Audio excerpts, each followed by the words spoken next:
ಎಲ್ರಿಗೂ ನಮಸ್ಕಾರ. ಇದೊಂದು ಅಗ್ರಿಕಲ್ಚರ್ ಡ್ರೋನ್ ಆಗಿದೆ. ಸೊ ಈ ಅಗ್ರಿಕಲ್ಚರ್ ಡ್ರೋನಿನ ವೈಶಿಷ್ಟ್ಯತೆ ಬಗ್ಗೆ ಈ ವಿಡಿಯೋದಲ್ಲಿ ತಿಳ್ಕೊಳ್ಳೋಣ. ಸೊ ಈ ಅಗ್ರಿಕಲ್ಚರ್ ಡ್ರೋನ್ ಮುಖ್ಯವಾಗಿ ಕೃಷಿ ಭೂಮಿಗಳಲ್ಲಿ ಸ್ಪ್ರೇಯಿಂಗ್ ಪರ್ಪಸ್ಗೆ ಯೂಸ್ ಮಾಡ್ತಾರೆ.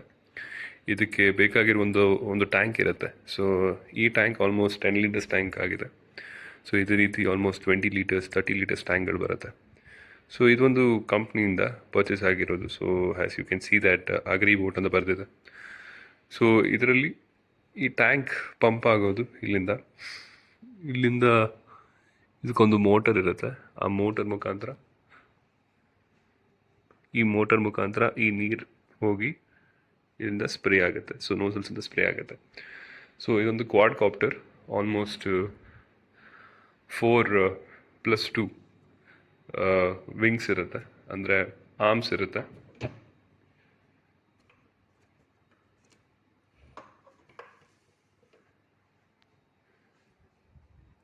ಸೊ ಇಷ್ಟು ದೊಡ್ಡದಾಗಿರುತ್ತೆ. ಸೊ ಇದರಲ್ಲಿ ಬರುವಂಥ ಪ್ರೊಪೆಲ್ಲರ್ಸ್ ಈ ರೀತಿ ಇರುತ್ತೆ. ಇದನ್ನು ಪ್ರೊಪೆಲ್ಲರ್ಸ್ ಅಂತ ಕರಿತೇವೆ. ಆ್ಯಂಡ್ ಇದ್ರ main functions for the spraying purpose. So ಇದರಲ್ಲಿ ಕೂಡ ಸೆನ್ಸರ್ಸ್ಗಳಿರುತ್ತೆ. ಸೊ ಈ ಸೆನ್ಸರ್ಸ್ ಮುಖಾಂತರ you can see some of the sensors here. ಈ ಥರದ್ದು ಸೆನ್ಸರ್ಸ್ ಇರುತ್ತೆ. ಈ ಸೆನ್ಸರ್ಸ್ ಮುಖಾಂತರ ಡ್ರೋನ್ ಎಲ್ಲಿ ಫ್ಲೈ ಆಗಬೇಕು, ಎಲ್ಲಿ ಆಬ್ಸ್ಟಿಕಲ್ಸ್ ಬರುತ್ತೆ, ಅದನ್ನ ಅವಾಯ್ಡ್ ಮಾಡಬೇಕು ಅಂತ ರೀಡಿಂಗ್ ಕೊಡ್ತಾ ಹೋಗುತ್ತೆ. And it avoids those obstacles. Moving further, ಇದಕ್ಕೆ 2 ಬ್ಯಾಟ್ರಿ ಕನೆಕ್ಟ್ ಆಗುತ್ತೆ. So you can see this batteries. ಈ ಬ್ಯಾಟ್ರೀಸ್ ಆಲ್ರೆಡಿ ಪಫ್ ಆಗಿದೆ ಸ್ವಲ್ಪ. So you shouldn't fly the drone with such kind of batteries. ಈ ಬ್ಯಾಟ್ರಿ ಮುಖಾಂತರ almost 10 minutes 15 minutes endurance ಸಿಗುತ್ತೆ.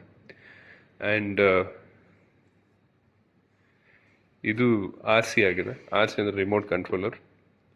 So ಇದ್ರ ಮುಖಾಂತರ ಆ್ಯಕ್ಚುಲ್ ರೀಡಿಂಗ್ ಹೋಗುತ್ತೆ, ಯಾವ ರೀತಿ ಡ್ರೋನ್ ಪರ್ಫಾರ್ಮೆನ್ಸ್ ನಡೀತಾ ಇದೆ.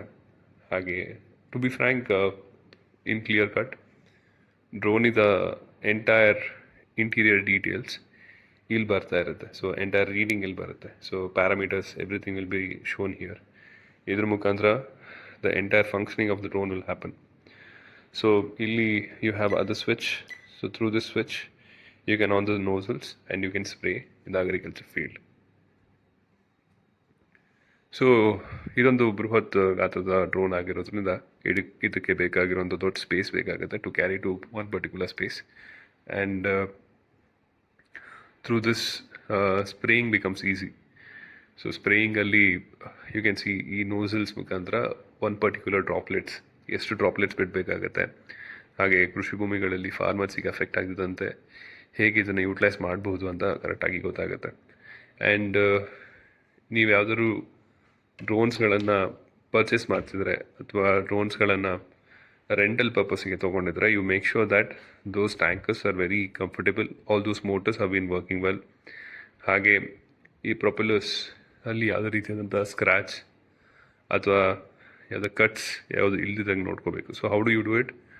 You can just rub your finger in this way so that it'll cracks ಇದ್ರೆ ಗೊತ್ತಾಗುತ್ತೆ. Other than this, proper maintenance ಮಾಡಬೇಕಾಗುತ್ತೆ. After every spray you need to wash those tank clearly. ಮತ್ತು ನೋಸಲ್ಸ್ನ ಕೂಡ ನೀವು ಕ್ಲೀನ್ ಮಾಡಬೇಕಾಗತ್ತೆ. ಸೊ ನೋಸಲ್ಸಲ್ಲಿ ಆಲ್ಮೋಸ್ಟ್ ಕೆಮಿಕಲ್ ಕಂಟೆಂಟ್ಸ್ ಅಲ್ಲೇ ಇರುತ್ತೆ.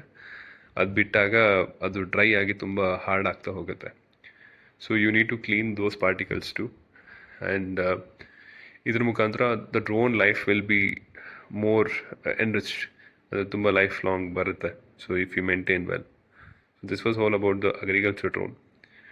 ಸೊ ಈ ಡ್ರೋನ್ಸ್ಗಳು ತುಂಬ ಪ್ರಾಮುಖ್ಯವಾಗಿ ಕೃಷಿ ಭೂಮಿಗಳಲ್ಲಿ ಯೂಸ್ ಮಾಡ್ತಾರೆ. ಇತ್ತೀಚೆಗಿನ ರೈತರಿಗೆ ತುಂಬ ಕಷ್ಟ ಆಗುತ್ತೆ ಈ ಸ್ಪ್ರೇಯಿಂಗ್ ಪಾರ್ಟ್ ಬಂದಾಗ, because it effects the health. ಅವ್ರ ಹೆಲ್ತನ್ನು ಓವರ್ಕಮ್ ಮಾಡಲಿಕ್ಕೆ, ಅವ್ರಿಗೆ ಯಾವುದೇ ರೀತಿಯಾದಂಥ ತೊಂದರೆ ಬರ್ತದಾಗೆ ನೋಡ್ಕೊಳ್ಳಿಕ್ಕೆ ಈ ಅಗ್ರಿಕಲ್ಚರ್ ಡ್ರೋನ್ ಆ ಕೆಲಸಗಳನ್ನು ತುಂಬ ಸುಲಭ ರೀತಿಯಲ್ಲಿ ಮಾಡುತ್ತೆ.